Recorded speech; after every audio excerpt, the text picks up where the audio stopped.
I hate my diet. He's walking somewhere.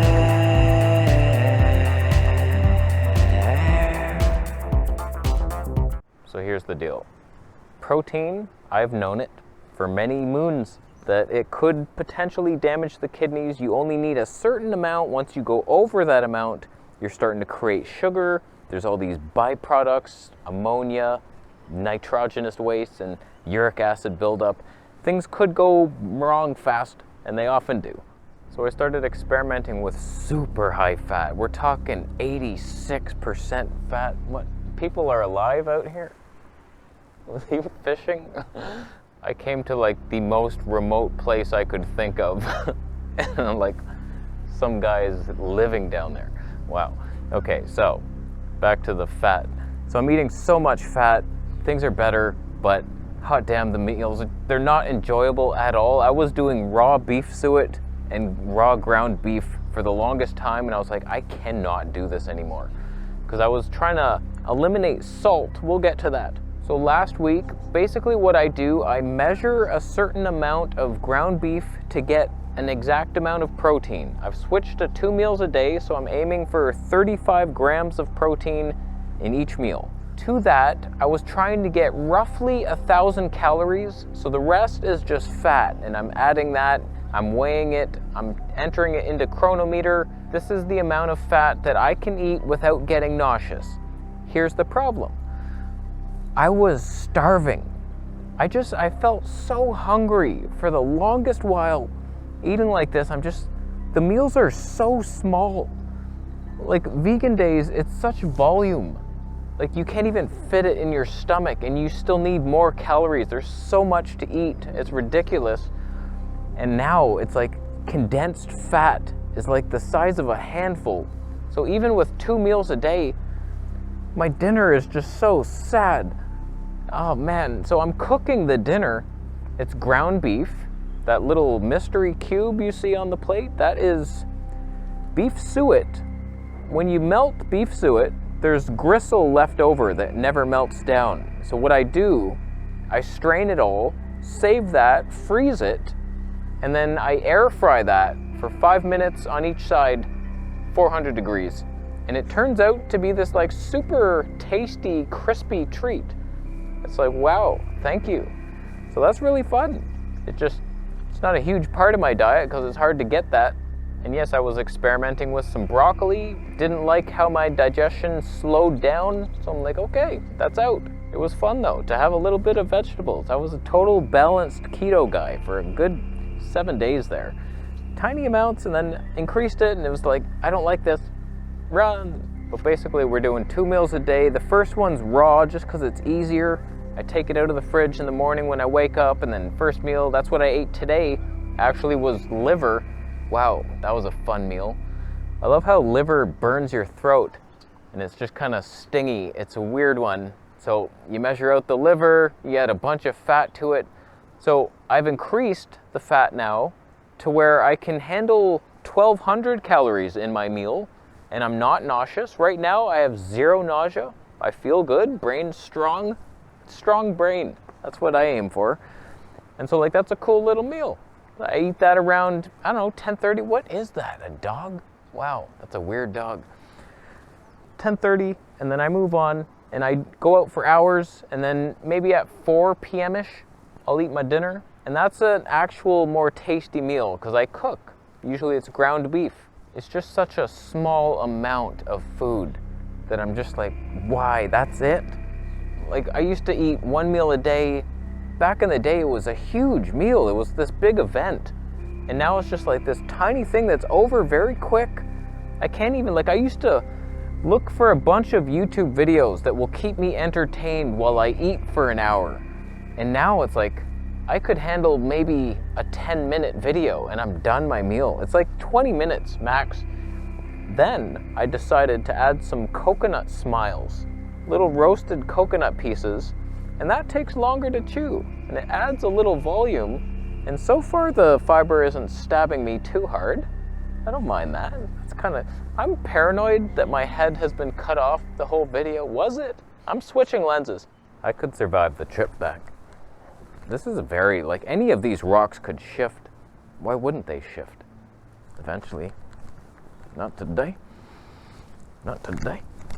Okay, we're now getting some sun. Just a side rant on sun. When I see somebody who, it's very clear that they spend all day in the sun, there's two things I notice. One, they do look a little weathered and leathery, but they also look happy, don't they? They look vibrant and full of God's love. Yeah? So sun, I think, is more important than it isn't. That's not even a sentence. So basically the tweaks we're doing, I've wanted to eliminate salt for a while. I feel like it's toxic. Eventually we do not need it. I was peeing too much. I've noticed now I don't pee as much. When I have too much salt, it's just my body's getting rid of it. It's like, okay, I don't need to balance these electrolytes like I was doing. Like a couple weeks ago, I was starting to add just potassium and magnesium to my water with a little stevia drops. I was like, okay, we don't need the sodium, and it was okay. And then I was like, why am I adding the potassium then? Why am I playing around? I'm not an alchemist. So now I just do a couple drops of stevia for flavor, and it's just distilled water. We'll see what happens. I could melt. I know that sodium is needed. I get some in meat. There's bound to be a couple molecules in there. What I noticed about salt being missing from my diet, I was lethargic and tired for a while. And I feel like I'm coming out of it now. But like there was a bit there where I'm just like depressed and tired. I'm like, it's this sodium, it's low salt. I would love to have salt right now. I need it, I think. But I just stuck with it, and we'll see what happens. I'm trying to stick with it and see if I can create my own sodium from this clear water lake that has no salt in it. But it's like it looks like an ocean. Come on. Another drink I've been experimenting with, I bought these little, it's just minerals, and I did it for my teeth. I was like gonna make a toothpaste from it, and I still will. I already use this Nelson's Natural stuff, and I want to replicate that formula, and I found a recipe online, so I'm gonna do that. And after my meals, I was emptying one of those caps into my mouth and just letting it sit in there. It's like, okay, remineralize my teeth. Not sure that's how it works, but what I've been doing for my second drink, so I drink a liter of water in the morning, and then I'll have my first meal, and then I'm out here. I haven't drank again, but I brought a bottle with me, which is just those minerals with some stevia drops. So it just has a bit of every little thing. Like not much calcium or magnesium, but some silica and all kinds of weird stuff in there. I'm not sure we absorb any of it, because whenever I empty it into the water, it never dissolves. It just sinks to the bottom like heavy metals would. So I don't think the body even uses it. So what I've done is I've ordered some fulvic and humic mineral complex, Morningstar ionic fulvic humic acid minerals. So that's just like a liquid bottle. I'm gonna start adding that to my water. Just a little ionic, because if it's not ionic, it's too big, and your body's just gonna be like, that's the inorganic minerals that we don't absorb probably. So like you're adding it to your water, what's happening to it? Not good things. So this ionic stuff, maybe we have a chance. But I tell you, I hate the diet so much, and it's working, and I hate that even more. It's like, this is the path? It's just such a boring diet because of how compact it is. You fit like 1,000 calories in carbohydrates, it's this big fun meal. And then the fat is like, what? That's it. But there's not much going on, so I'm basically breatharian. Because my meals are so disappointing, there's no reason why I'm not just absorbing it all from the sun. So, but things are good. I'm not nauseous anymore. 1,200 calories in one meal, 85% fat. It's like, that's pretty good. My liver has adapted. I do take enzymes. Some of you say like, oh, if you'd stop all the supplements, you'd be better. Like, what supplements? I'm having a couple things. Just digestive enzymes. There's 3 bottles, but they're all like made up of the same basic things. It's just digestive enzymes. And one is the stomach acid and ox bile. And the only supplement I take are these homeopathic cell salts, which are a new thing that my girlfriend found. And there's this amazing Canadian doctor, and he can read your face, and he's like, oh yeah, you got these lines here, that's heavy metals because you don't have enough silica.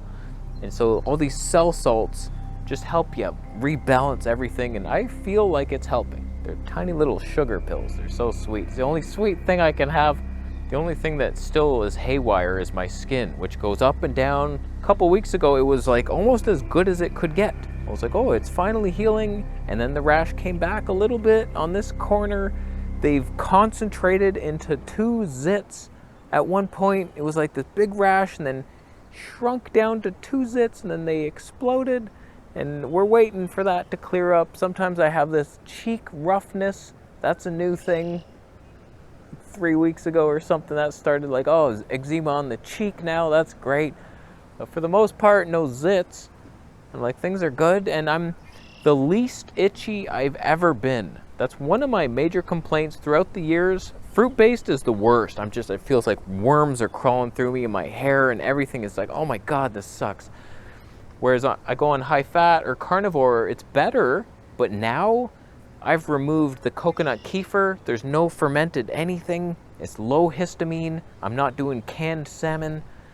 So like, I'm so not itchy. It's like fantastic. That's like the best thing. It's so annoying to Oh, and I do take iodine and magnesium, like I already mentioned. That's the Bowel Mover 2000. About, I would say, a heaping half teaspoon gets me good. And it's just like one normal bowel movement a day, and it's like good times. If you want to accumulate waste in your colon, then you're going to develop some bad thing in the future. So I just try to keep that flowing and clear, like the river of life, and magnesium helps. And the iodine, I just take it because there's a lot of special people who are like, you need this iodine, it's so important, but I just take 1 drop of 5% and I move on. I put it on my tongue, no more on the skin, not on my nose like I was doing. I was like, oh, this could help with acne. Oh no, I have to leave the house now. Oh no, I'm orange. So far so good. Not really, but it's pretty good. It's doable. I wish it was a more enjoyable diet, but it will help you. A lot of people heal on keto, and I could be abandoning this anytime. I feel good, but man, juice fast and lean meat sounds a lot more fun. But then the winter will come and then I have to readapt into ketosis. I feel like it's really hard to get into ketosis. I've been carnivore for like 8 months and I still feel like I'm not fully there. I'm getting there. Like, come on, man. I'm still peeing my ketones, so obviously I'm wasting them, and I still taste the keto breath. Does that go away for you guys or what? Because I still taste it. It's like that nail polish remover smell. It's like, am I using ketones or just getting rid of them because they're toxic and acidic? I don't really know the answers, but I'm gonna leave. I was on a rock. What was better, the first shot or this one? Neither. We're good. I'll leave. How you doing? You thumbing up the video? That's a strange twist. I hear people who thumb videos down do it because they only eat snail salads. It's not even a common thing. I know there's escargot, but like escargot. Oh man. Yeah, that wouldn't be good. But yeah, life sucks. Just try eating nothing but fat and call me when you get there. Because there's nothing happening. The cinema was ours. Subscribe for more videos, Sandra.